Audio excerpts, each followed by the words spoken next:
여호와여 나의 말에 귀를 기울이사 나의 심정을 헤아려 주소서. 나의 왕 나의 하나님이여 내가 부르짖는 소리를 들으소서. 내가 주께 기도하나이다. 여호와여 아침에 주께서 나의 소리를 들으시리니 아침에 내가 주께 기도하고 바라옵니다. 사랑의 하나님, 거룩한 주일입니다. 우리들의 기도를 들어주시고 우리들의 간구를 받아주시옵소서. 이 시간 온전히 온 마음과 정성을 다하는 그러한 예배의 시간이 되게 하여 주시옵소서. 예수님의 이름으로 기도합니다. 아멘. 3장으로 진행합니다. 찬송가 3장.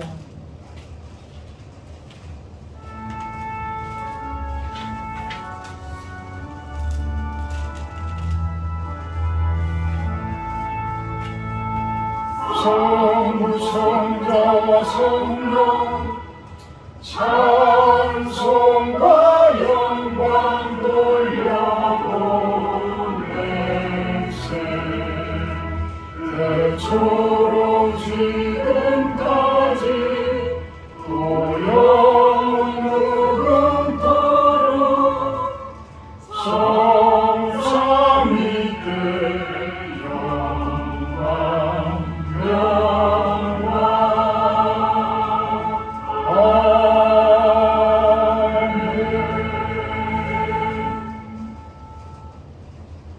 교동문 3번 들어가도록 합니다. 교동문 3번 10편 4편 들어갑니다.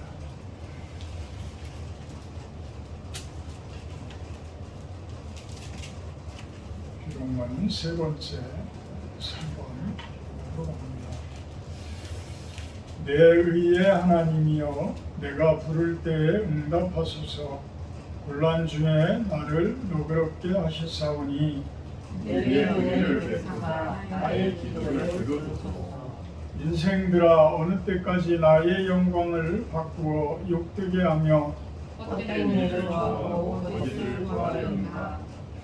여호와께서 자기를 위하여 경건한 자를 택하신 줄 너희가 알지어다.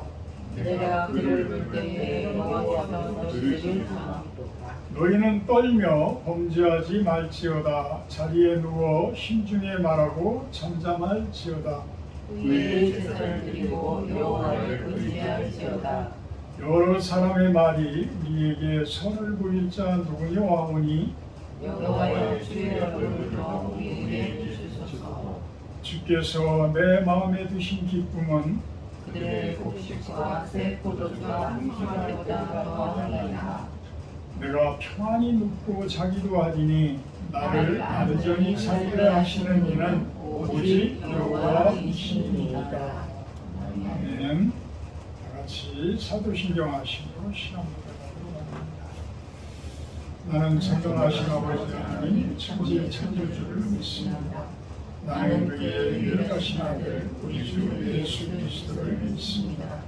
그는 성령으로 인도되어 동정녀 마리아에게 성하시고 우리 빌라도에게 분만을 받아 십자가에 못 박혀 죽으시고 정설인 지 4일 만에 죽은 자 가운데서 다시 살아나셨습니다. 하늘에 오르시어 전능하신 아버지 하나님 우리를 계시다가 오늘부터 살아있는 자와 죽은 자를 심판하러 오십니다. 나는 성령을 믿으며 거룩한 공교회와 성령의 교제와 죄를 용서받는 것과 몸의 부활과 영생을 믿습니다. 아멘. 413장 찬송하신 후에 김재훈 집사님 대표해 주십니다. 찬송가 413장입니다.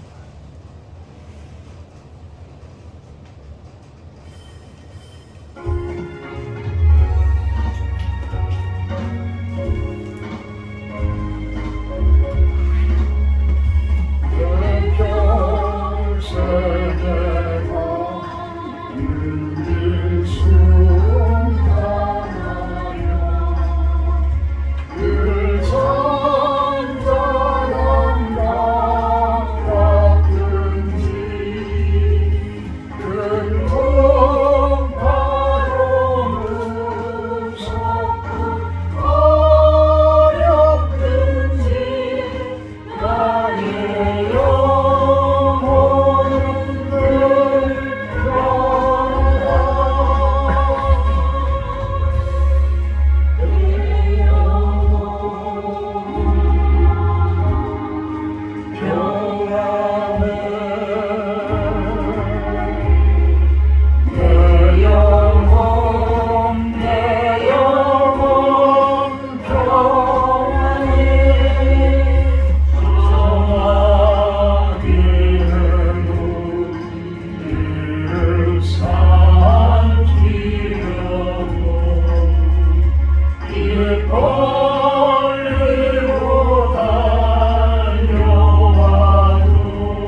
내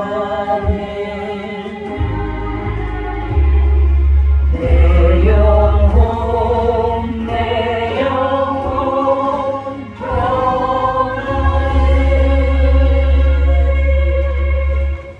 아멘.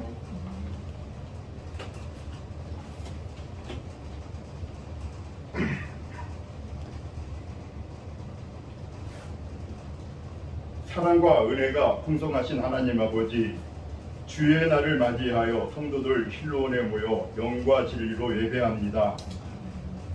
온 가족이 모여 건강과 즐거움 가득할 추석 명절을 허락하심에 감사합니다. 아멘.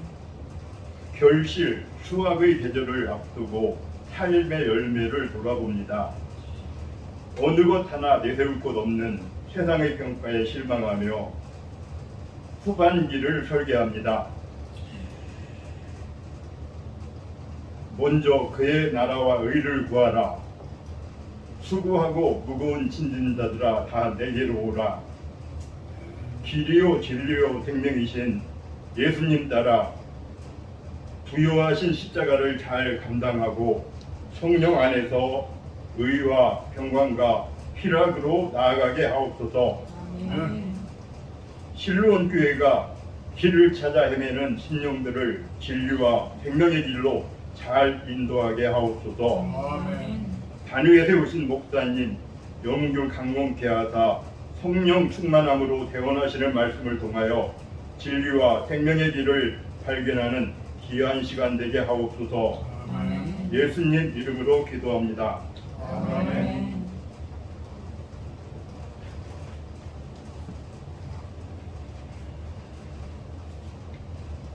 감사합니다. 오늘은 성경 말씀입니다.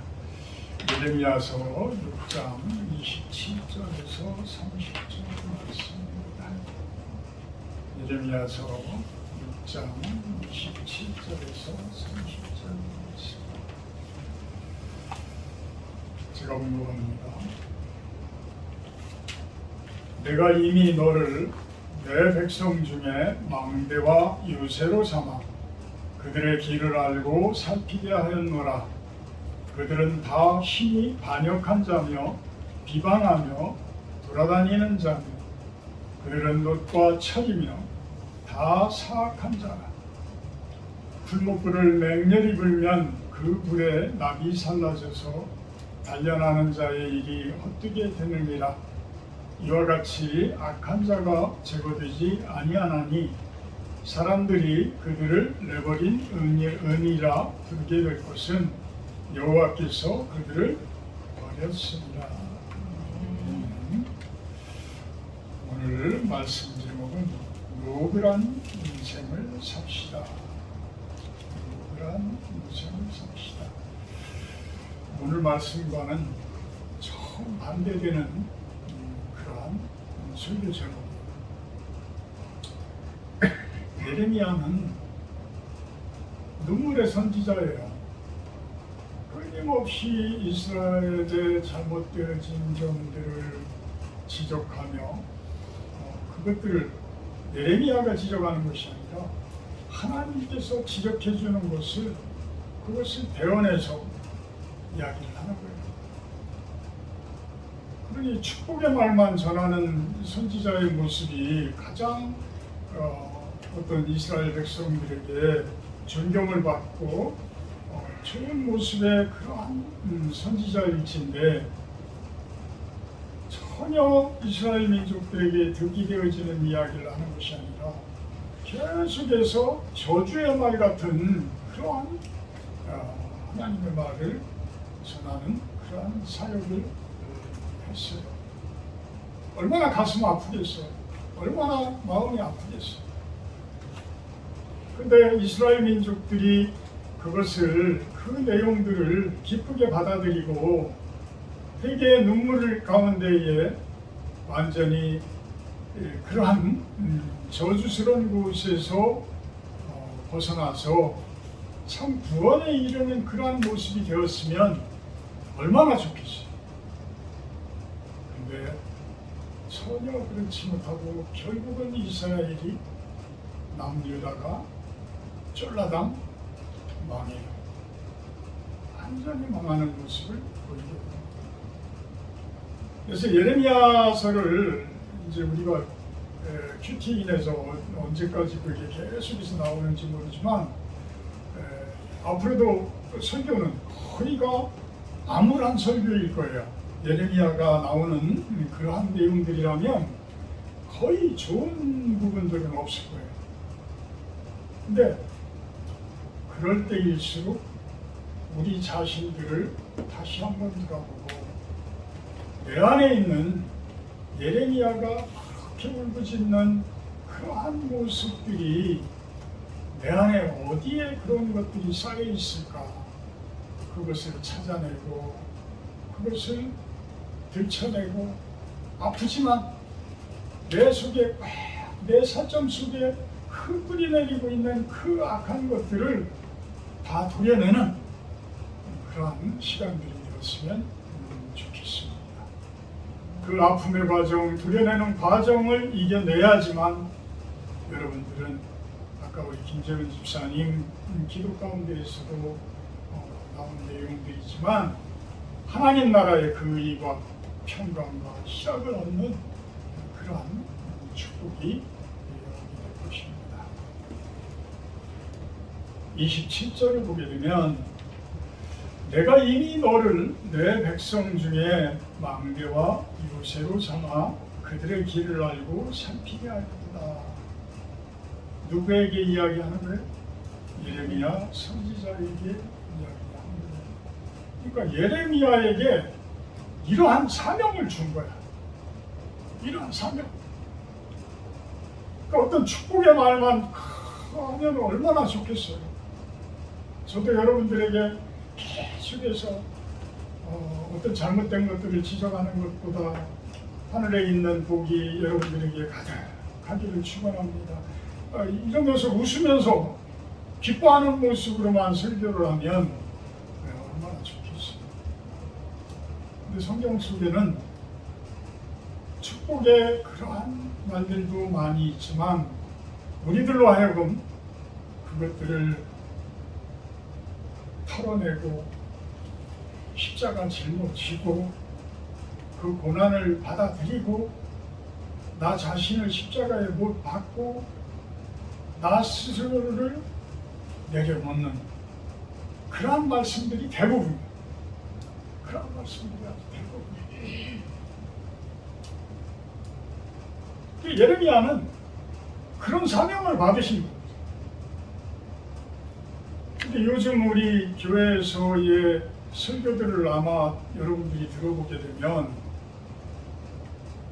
예레미야서 같이 이렇게 예레미야 선지자 같이 이렇게 아픈 소리를 하는 설교들은 별로 여러분들이 들어보지 못했을 거예요. 거의가 축복의 메시지, 기복의 메시지, 거의 이런 부분들만을 이야기해요. 그런데 예레미야는 그조차도 그러한 모습조차가 거짓이고 가식적인 것이고 반역적인 것이다 라고 이야기를 합니다. 참 엊그저께인가 인터넷 뉴스를 이렇게 보게 되니까 참 어이없는 내용들이 또 나와요. 아주 심심찮게 목사님들에 대한 이야기들이 아주 인터넷 뉴스에는 자주 뜨는데 엊그저께 아주 황당한 내용이 떠있어요. 그것도 큰 교회라는 거야? 작은 교회가 아니고 큰 교회인데 큰 교회에서 집사님이 이제 식사 당번이 되어져 가지고 식당에서 일을 하는데 목사님이 들어오더니 수돗물을 호스에다가 쫙 풀더니 그 호스 물을 갖다가 거기서 일하는 집사님들한테 다 뿌려버리더라는 거야. 쫄라당 물을 흠뻑 뒤집어 쓰고 결국은 이 집사님은 모든 거 집어 던지고 보따리 싸가지고 그냥 나왔다는데 다른 분들은 그냥 그걸 감수하고서 그 끝까지 일을 하고 있더라는 거죠. 왜 그랬냐? 그래가지고 남편한테 얘기를 하니까 남편이 골프채를 들고 목사 때리려고 쫓아갔다는 거야.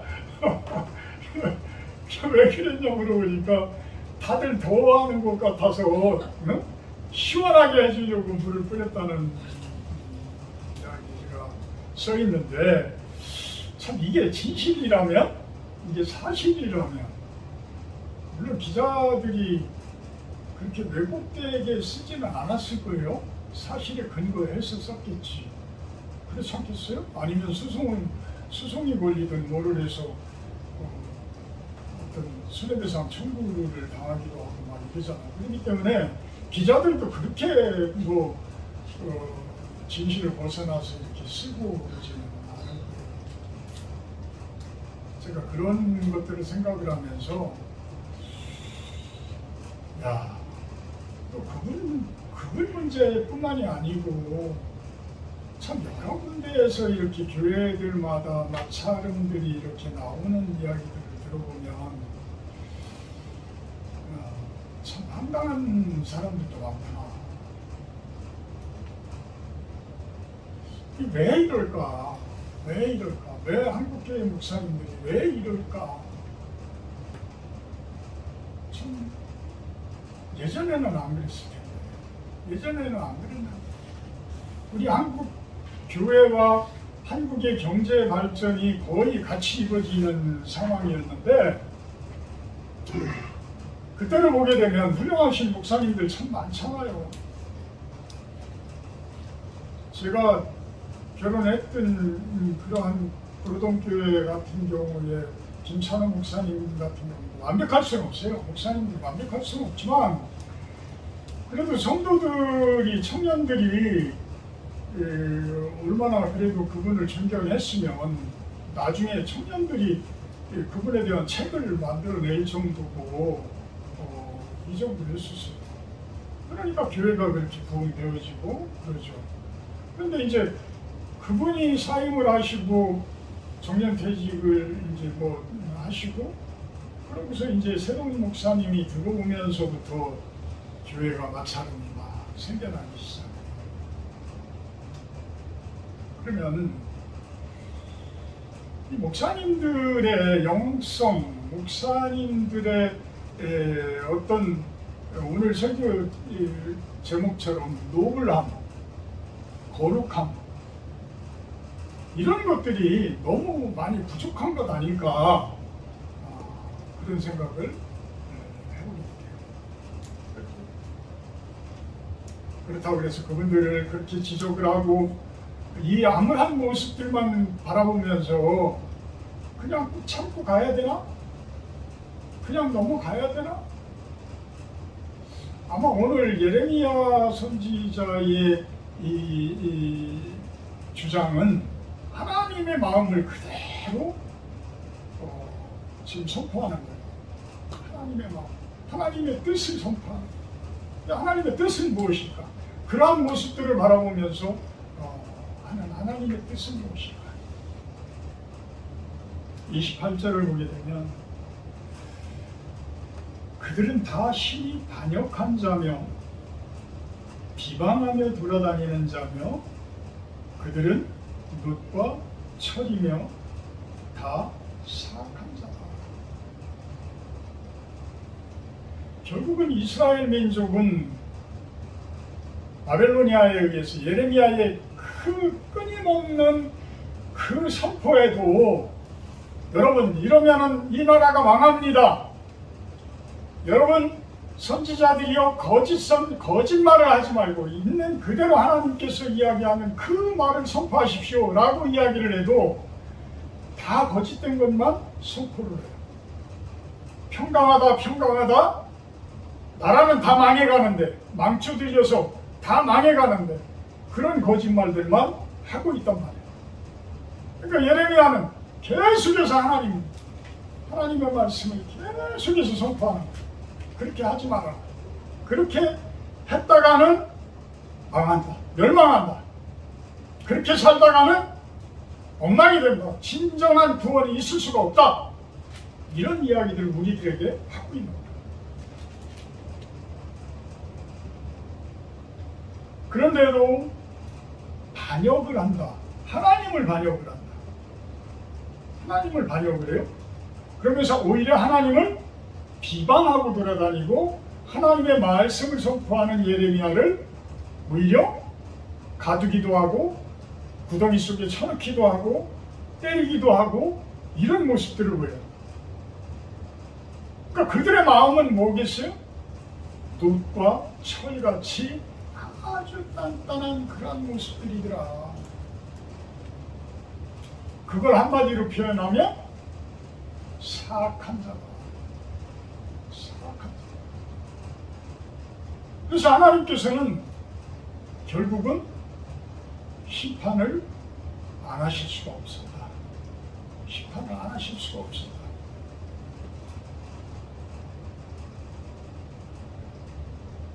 바리새인들을 바라보면서 예수님께서는 왜 그렇게 호통을 치셨어요? 겉과 속이 다르기 때문에. 겉은 아주 홀리한 모습처럼 살아요. 겉으로는 아주 믿음이 좋은 모습처럼 살아요. 근데 돌아서면 엉뚱한 짓을 하고 돌아서면 오히려 하나님의 대적자가 되고 반역자의 모습으로 살아가더라는 거예요. 살아가더라는 거예요. 말로는 순종하는 듯 하면서 삶 자체는 완전히 반역자의 삶입니다. 우리들은 안 그렇겠어요? 우리들 일부도 뭐 전부라고는 표현을 할 수는 없지만 우리들 마음속의 일부들 우리가 순종하지 못하는 그 부분들은 있어요. 그래서 그 부분들이 사실은 예레미야의 이 선포되어지는 말 가운데서 그것을 들춰내야 돼요. 그것을 들춰내야 돼요. 그래서 무엇을 가지고 저렇게 예레미야가 호통을 치는가? 무엇을 가지고 저렇게 예레미야가 울부짖으면서 이야기를 할까? 이스라엘 민족? 그 사람들은 그 사람들에게 맡기고 나에게 하고 있는 이야기는 무엇일까? 예레미야 선지자가 나를 바라보면서 하는 애통해하는 그 모습들은 과연 무엇일까? 그것을 찾아내셔야 돼요. 그것을 찾아내셔야 돼요.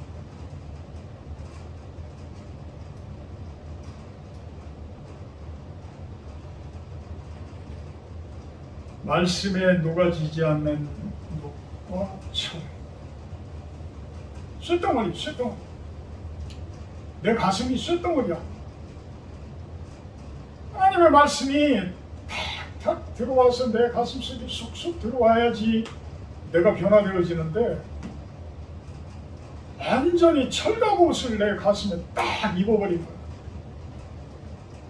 호심경이라고도 하잖아요. 심장에 활이 맞을까봐 활을 맞으면 내 심장에 맞으면 어떻게 돼요? 내가 죽어요. 그러니까 그거를 방어하기 위해서 철로 된 그러한 거울을 여기에다 달아, 가슴에다 달아. 그러니까 화살이 날라오면은 그거 맞아도 내가 죽지를 않아. 근데 반대로 하나님의 말씀이 날아와서 내가 그것을 깨닫아지고 내가 내 가슴 속에 아주 깊숙이 들어와 줘야 되는데 내 마음이 놋과 철이야. 안 들어와. 제가 가끔 그런 설교를 하죠. 여러분들 이렇게 설교 말씀 듣고 있는 것을 바라보면 저분이 지금 설교를 제대로 듣고 있는 건지 안 듣고 있는 건지 저는 어느 정도는 압니다. 목사님들도 마찬가지예요. 목사님들도 이렇게 제가 설교를 하고 있으면 어떤 임원회라든지 뭐 노회라든지 이런 거를 할 때 설교를 하면 딴점 피는 분들이 있어요. 아예 안 들어. 그러고서 설교 다 끝나고 나가지고 나중에 이렇게 식사 시간이라든지 뭐 이럴 때 이야기를 나누면 내가 분명히 설교 시간에 한 이야기가 있는데 엉뚱한 소리를 해. 근데 대부분 그런 목사님들의 성품을 보면 남들 생각을 잘 못해. 자기 생각만 해. 교만하다고 우리가 표현들을 하죠.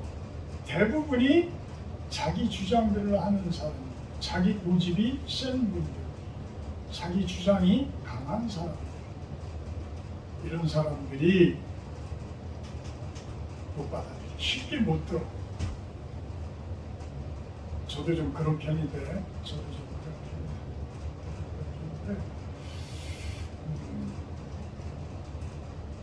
우리 설교 시간이 어떤 목사님의 어떤 넋들이, 목사님의 어떤 이야기, 이런 것들이라면 안 들어도 상관없어요.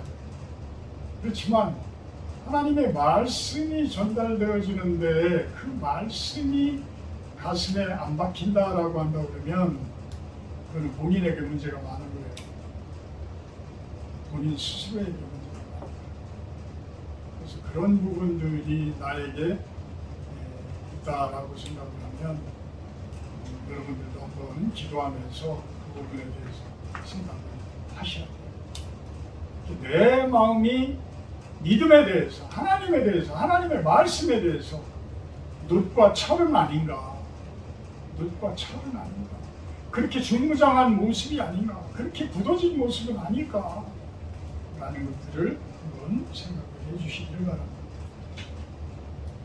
29절에 보게 되면 풀무불을 맹렬히 불면 그 불에 납이 살라져서 단련하는 자의 일이 헛되게 됐느니라. 이와 같이 악한 자가 제거되지 아니하나니 사람들이 그들을 내버린 은이라 부르게 될 것은 여호와께서 그들을 버렸습니다. 하나님의 심판은 우리를 버리는 거예요.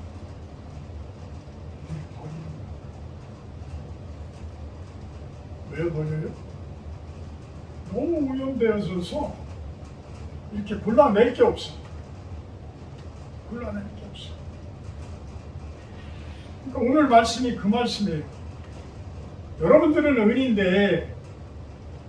은인데 세상 속의 더러움에 너무 오염되어져 가지고 그 은의 성분이 몇 프로 안 돼.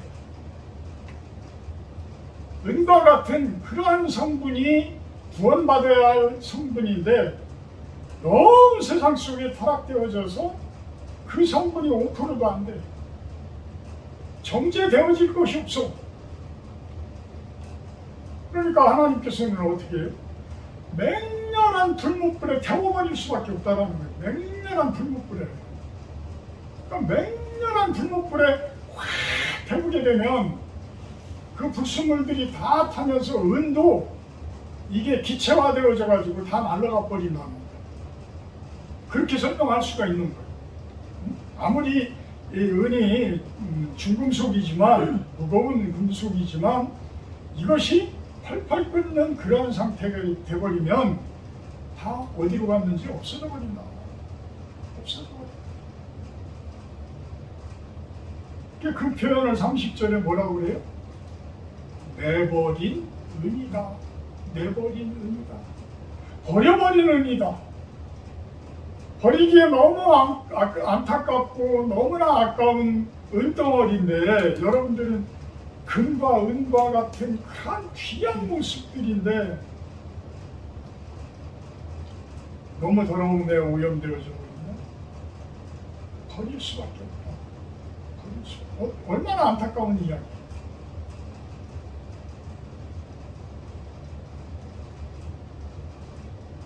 예레미야의 강력한 설교는 이스라엘 민족에 대한 강력한 경고예요. 강력한 경고. 13절, 예레미야서 6장 13절. 누가 한번 읽어봐 주시고요. 이는 그들이 가장 작은 자로부터 큰 자까지 다 탐욕을 부리며 선지자로부터 제사장까지 다 거짓을 행함이라. 아멘. 이는 그들이 가장 작은 자로부터 큰 자까지 다 탐욕을 부리며 선지자로부터 제사장까지 다 거짓을 행한다. 이스라엘이 망한 이유가 여기에 있는 거예요. 이스라엘이 망한 이유가 여기입니다. 제가 참 안타까운 이야기, 광복절 지나면서도 제가 그런 이야기를 했는데, 우리나라가, 우리 대한민국이 그때는 이제 대한제국이었죠. 대한제국이었던 나라가 일본에게 멸망당하게 되어지는 그러한 과정들을 바라보게 되면, 무슨 일본하고 막 크게 전쟁, 임진왜란 때처럼 무슨 전쟁을 해가지고 막 싸우다가 우리가 진 게 아니야. 그렇게 진 게 아니야. 그냥 단순히 하도 야금야금 힘이 약해지니까, 나라가 힘이 약해지니까 외국 애들이 와가지고 야금야금 자꾸 갉아먹는 거야. 이렇게 갉아먹다 보니까 중심적인 힘이 없어져 버려. 그러니까 군대도 나중에는 일본 군대에 의해서 어떻게 돼요? 완전히 그냥 해체가 되버려. 1904년도에 러일 전쟁이 있었는데요. 러시아와 일본의 전쟁이에요. 근데 러시아는 전쟁을 하러 오려면은 어디서부터 와야 돼요? 모스크바부터 와야 돼. 그때는 무슨 배지를 부르고, 거기서부터 와야 돼. 그러면 지구 반대쪽에서 지구의 반을 와가지고 여기서 전쟁을 해야 되는데 누가 유리해요? 일본 애들이 훨씬 유리한 거야. 훨씬 유리해. 그러니까 러시아가 질 수밖에 없죠. 근데 일본 애들은 그때 당시에 군인들이 어디로 들어왔냐 하면 인천, 원산, 마산. 유희션 집사님 고향 어머니 지금 살고 계신 마산. 자, 서해안 인천, 동해안 원산, 남해안 마산. 뭐 그냥 막 몰려들어온 게 아니야. 그냥 그 얼마 되지도 않는 군대가 들어와가지고 그때 당시에 궁궐인 덕수궁을 점령해버렸어요. 그러면서 점점 힘을 잃게 군대도 못 만들게 하고 이런 모습. 자, 왜 그렇게 됐겠어요? 나라가 썩어서, 반역자들이 너무 많아서.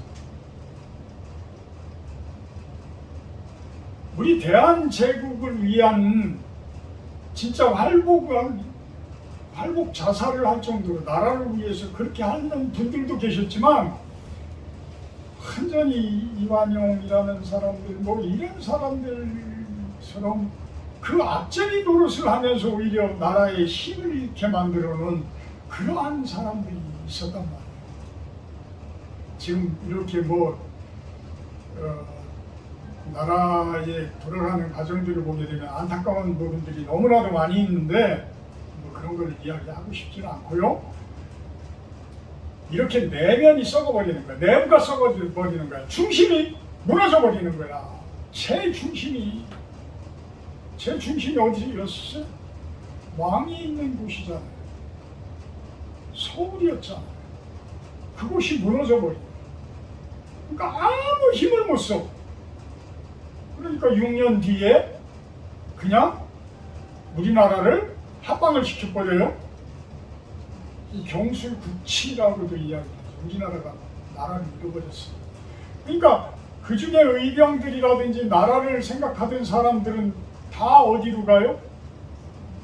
중국 상해로 넘어가고, 만주 저 위로 올라가고, 블라디보스토크, 우리가 선교하고 있는 크라스키노 이쪽 지역으로다가 다 이제 가게 되어진 거예요. 그래서 거기에서 의병들이 만들어지고 구성되어지고 상해에서는 임시정부가 만들어져서 우리 대한제국이라는 나라가 거기에 상해에 있어지는 모습이 되어지는 거예요. 그래서 이 대목에서 요즘에 그러면 일제강점기 때에 우리 한국 사람들의 국적은 어디입니까? 라고 물을 때에 일본이다라고 대답을 하는 사람들이 있는가 하면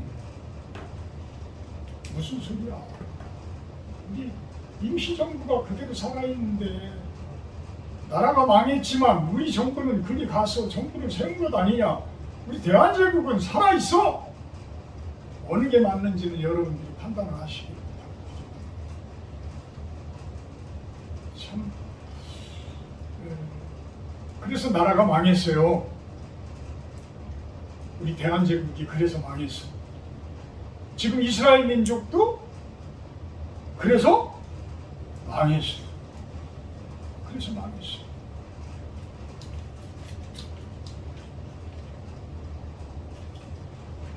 나라는 나라. 꼭 나라가 우리 대한민국, 뭐 우즈베키스탄 이렇게 큰 나라만 있는 게 아니에요. 하나님 나라는 너희 안에 있는 거야. 우리 가슴 안에 있는 거야. 내 가슴 속에 있는 그 나라가 힘을 잃으면 그 힘은 하늘에서 와야 되는데 그 하늘에서 오는 힘을 잃어버리고 오직 시커멓고 어두컴컴한 것들만 내 속에 채워지게 되면 그 나라는 어떻게 돼요? 망할 수밖에 없는 거예요. 망할 수밖에 없는 거예요.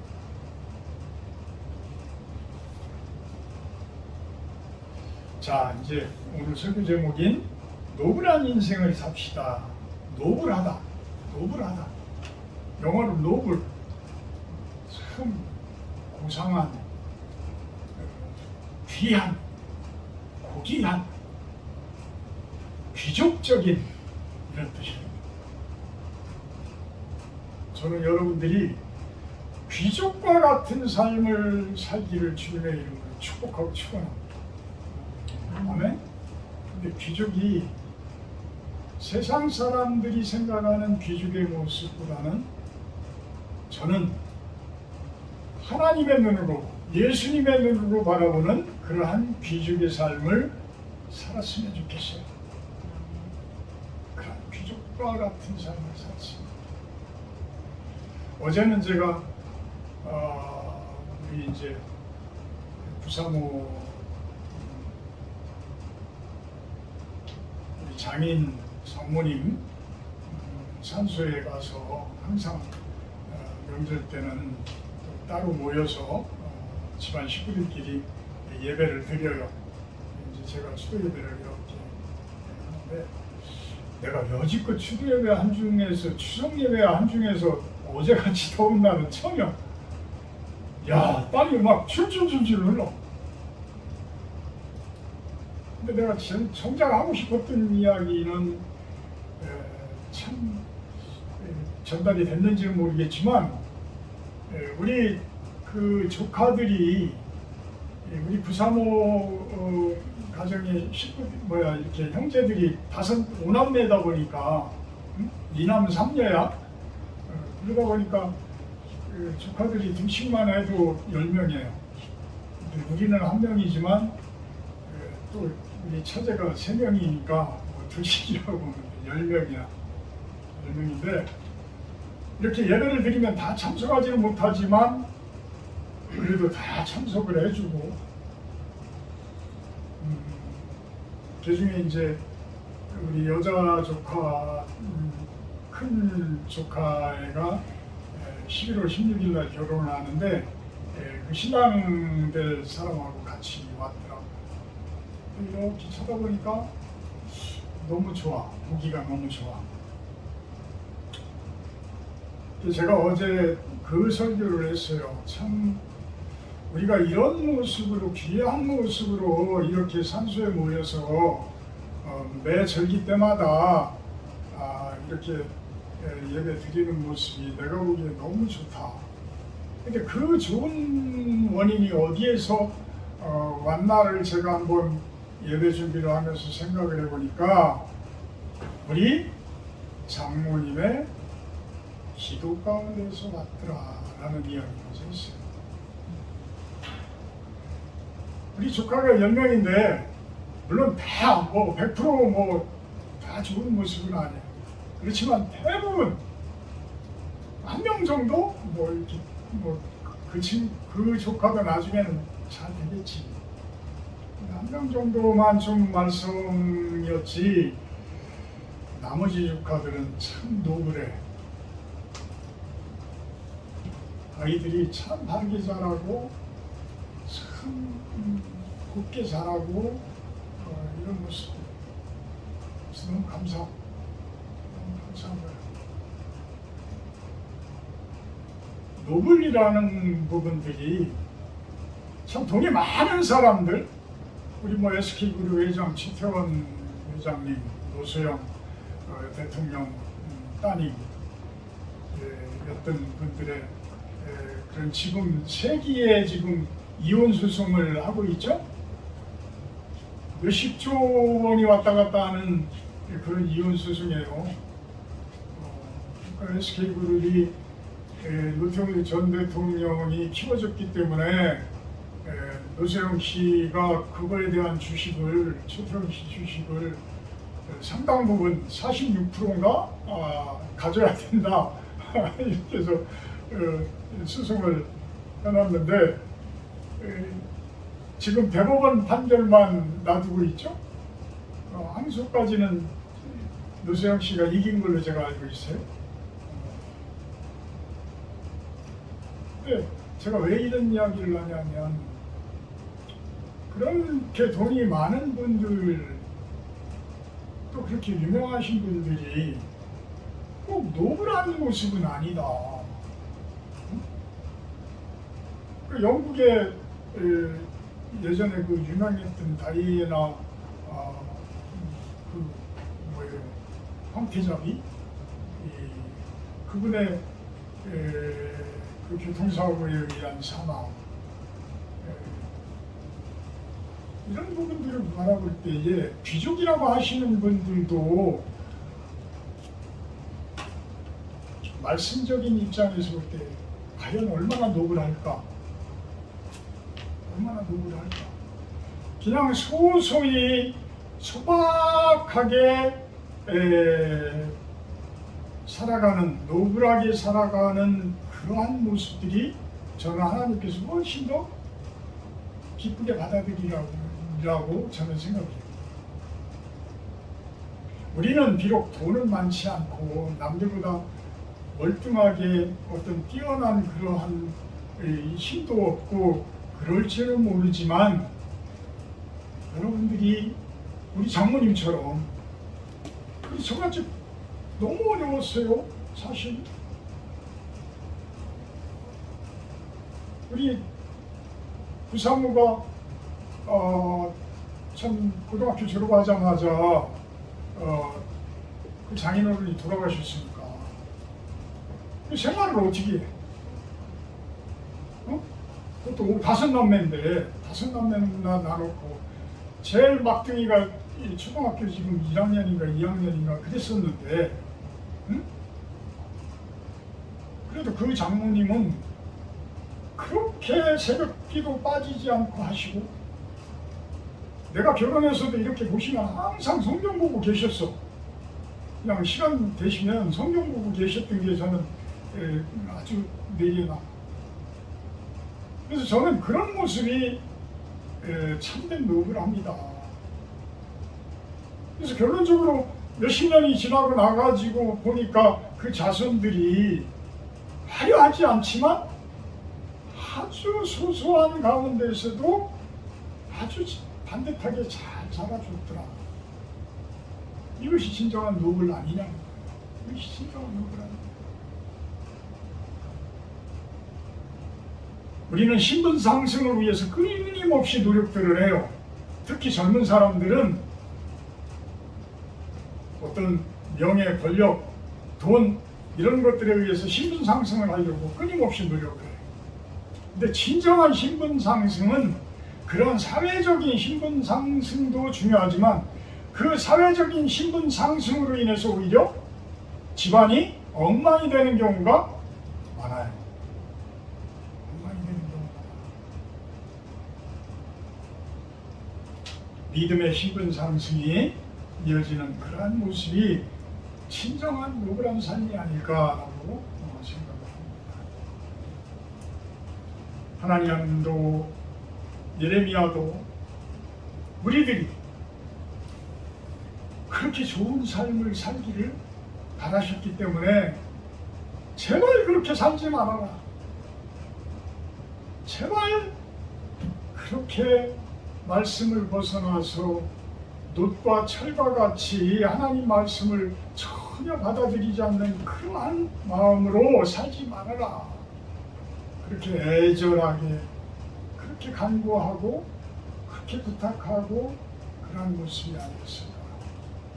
이제는 여러분들이 크게 돈 드는 모습이 아니라 그냥 말씀 안에서 그냥 노블한 삶, 그렇게 쌓아가는 삶이 진정으로 잘 사는 삶이고 여러분들의 가정을 살리는 삶이고 여러분들의 가문을 살리는 그런 삶이다.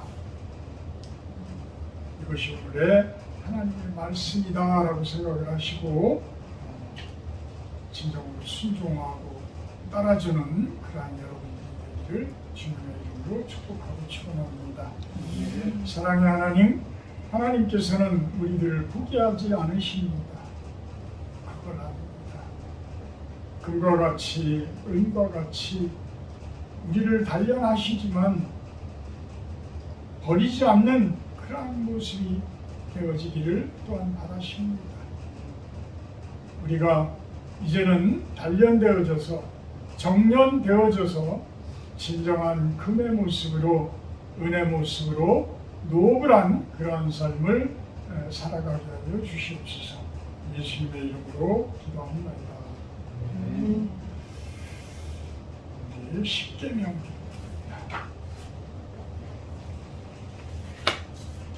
하나님이 이 모든 말씀으로 말씀하여 이르시되 나는 너를 애굽 땅 정죄했던 집에서 인도하여 낸 네 하나님 여호와니라.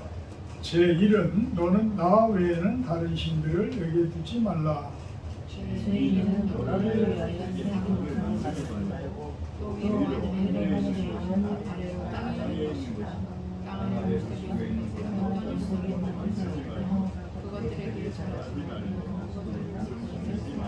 제3은 너는 내 하나님 여호와의 이름을 망령되게 부르지 말라. 세상에서 안식일을 켜서 거룩하게 지키라. 제5는 내 부모를 공경하라. 제6은 살인하지 말라. 제7은 간음하지 말라. 제8은 도둑질하지 말라. 제9는 내 이웃에 대하여 거짓 증거하지 말라. 제10은 내 이웃의 집을 탐내지 말라. 50장 1절 하며 공헌하도록 합니다.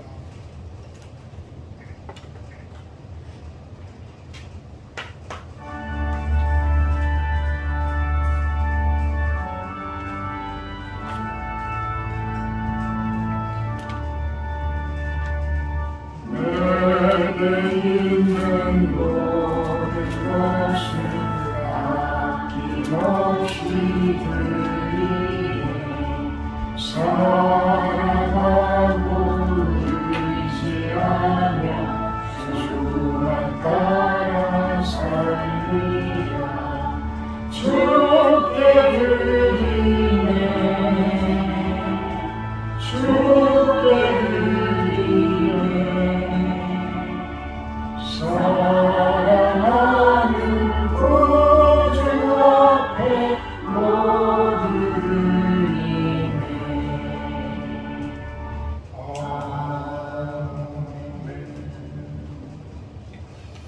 거저오지 않고 귀한 예물 우리의 마음을 담아서 올려드립니다. 하나님 나라 이 땅 가운데 세워지는 곳에 사용되어지게 하시고 그 손길들 축복하셔서 저분들의 기도를 들어주시며 저분들의 삶과 저분들의 가정과 저분들의 가문이 노블한 그러한 삶이 되어지게 하여 주시옵소서. 예수님의 이름으로 기도합니다.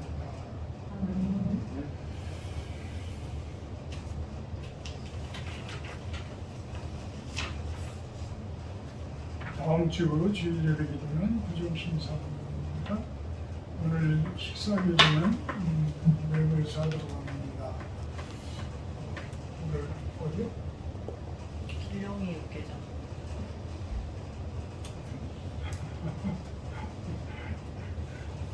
무슨 육개장? 길룡. 오늘도 조금 다른 데로 한번 가보도록 하겠습니다. 거기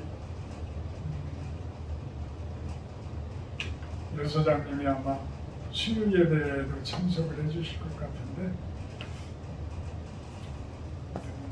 오늘 가보도록 하겠습니다. 찬송가 414장 다시의 축도로 마치도록 합니다.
소망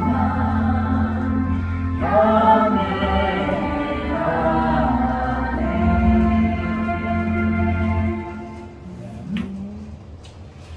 이제는 우리 주 예수 그리스도의 은혜와 아버지 하나님의 극진하신 사랑하심과 성령의 교통 임재하심의 축복이 이곳에 모인 우리 신로원 성도님들 머리 위에와 영상을 통해서 예배드리는 성도님들 머리 위에 또 온 세상 가운데 하나님 나라가 노블하게 임하기를 바라는 당신의 귀한 백성들 머리 위에 영원토록 함께하기를 간절히 축원하옵나이다.